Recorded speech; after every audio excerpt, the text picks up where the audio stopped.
আলো আমার আলো শুটিংয়ের একটা ঘটনা। তখন নকশাল আমল। NT1 থিয়েটার্সে চলছিল শ্যুট।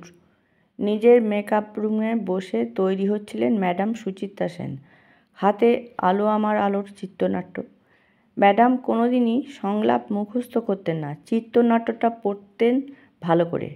একেবারে স্বতঃস্ফূর্ত ছিল ওর রিয়াকশান, সেটাই করছিলেন। এমন সময় ওর ঘরে ঢুকে পড়ে 3টা ছেলে। সেই সময় যারা নকশাল করত তাদের অনেককেই আমরা চিনতাম। তাদের মধ্যে প্রধান ছিল রঞ্জিত নামে একটি ছেলে। হঠাৎ কানে এলো চিৎকার, গেট আউট, গেট আউট! হুড়মুড়িয়ে এসে দেখি ম্যাডাম চিৎকার করে ছেলেগুলোকে বকছেন, কোন সাহসে আপনারা আমার ঘরে পারমিশন ছাড়া ঢুকেছেন?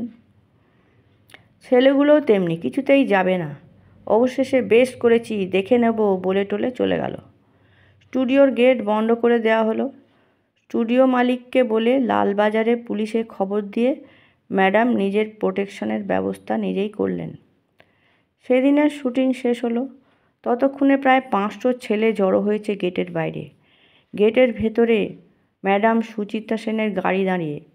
ড্রাইভার ছিল না, উনি গিয়ে হর্নটা চেপে ধরলেন।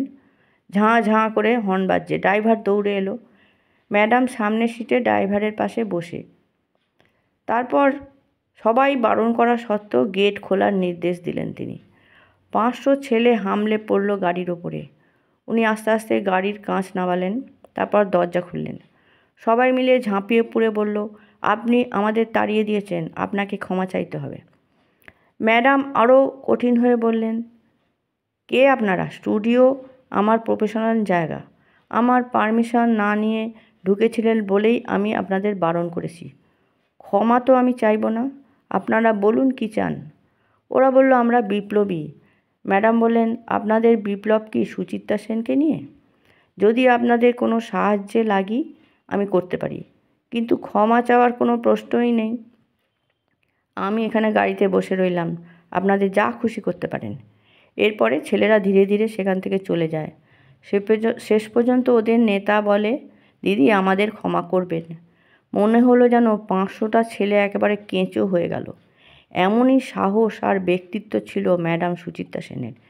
নিজে ঝামেলার মুখোমুখি হতেন, আর কারো, এমনকি উত্তম কুমারেরও এরকম পাবলিক হ্যান্ডেল করার সাহস আর ক্ষমতা আমরা দেখিনি।